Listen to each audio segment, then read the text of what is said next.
Maria Goretti was born into poverty in Corinaldo, Italy.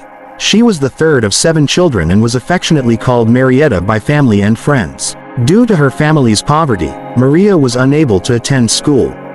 She spent most of her time in the family home, performing chores and caring for her younger siblings. Her father owned a farm but lost it when Maria was only 5 years old. Hiring himself out as a farmhand, Maria's father provided enough for his family to eat, but when Maria was 9, he died of malaria. To provide for her 7 children, Maria's mother began to work in the fields, with Maria taking on increased responsibility at home. Despite her lack of formal education and inability to read, Maria had deep faith. The family's suffering from poverty and loss of their father did not diminish her faith. It strengthened it when her mother began to lose hope during their difficulties. Maria habitually said, "Mother, be brave, God will help us." Maria's hope that her father would be freed from purgatory led her to constant prayer, particularly the Rosary. When Mr. Goretti lost his farm, the Gorettis moved into a home shared with the Serenellis, Mr. Serenelli and his son Alessandro. Alessandro's mother had suffered from a mental disorder and died when he was young.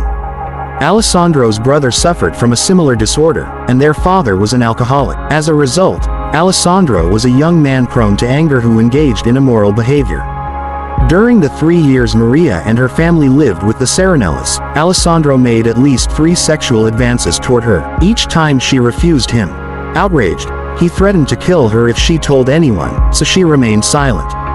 When Maria was only 11 and Alessandro was 20, he found Maria alone in their shared home, caring for her youngest sister and mending a shirt while her mother and older siblings were in the field working. Once again, Alessandro made a sexual advance toward her and she refused him. With an awl in his hand, Alessandro threatened to kill Maria if she refused him. "No, it is a sin. God does not want it," she cried.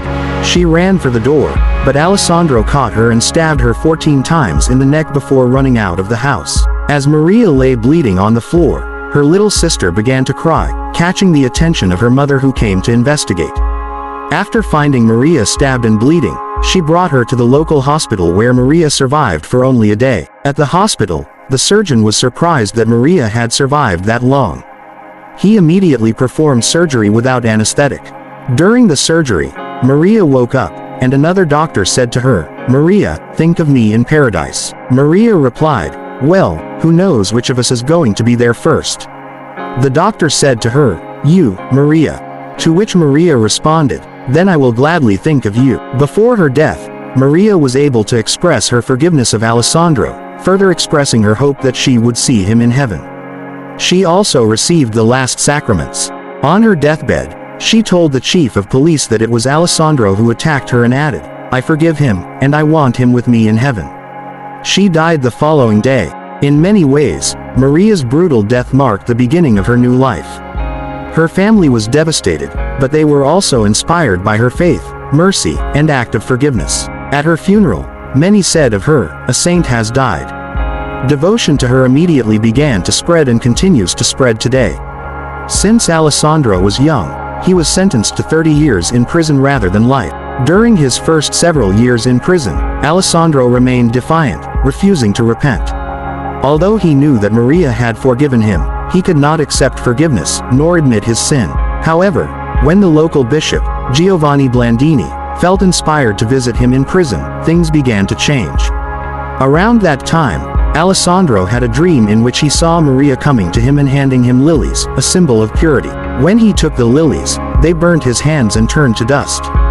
He wrote to the bishop thanking him for his visit, revealing the dream, and asking for prayers. In the years to follow, Alessandro underwent a profound conversion. After serving 27 years of his 30-year sentence, he was released. Upon his release, Alessandro went to Maria's mother, Assunta, and begged for her forgiveness, which she bestowed. "Who am I to withhold what my daughter so readily gave?" she responded. The next day, Alessandro and Assunta attended Mass together, receiving Holy Communion as if they were mother and son. On June 24, 1950, Pope Pius XII canonized Maria and referred to her as the Saint Agnes of the 20th century. Most remarkably, Maria's mother and 4 of her siblings were present at the canonization. This was the first time a mother attended her child's canonization. Even more remarkably, Alessandro was also present. Saint Maria's prayers had truly worked a miracle of mercy, forgiveness, and reconciliation. Alessandro became a lay Franciscan brother, working as a gardener until his death at the age of 87. Saint Maria Goretti's short life and tragic death present us with so much more than a tragedy. They present us with hope. Hope that even the most hardened sinner can repent and be saved. So often our world reacts with outrage towards sin, rather than mercy. Mercy is the defining virtue in the heart of Saint Maria, and this 11-year-old girl should inspire us to work to overcome all anger, bitterness, and resentment toward the sinner. Ponder your own depth of mercy, or lack thereof, and allow this young child to inspire you to follow her example.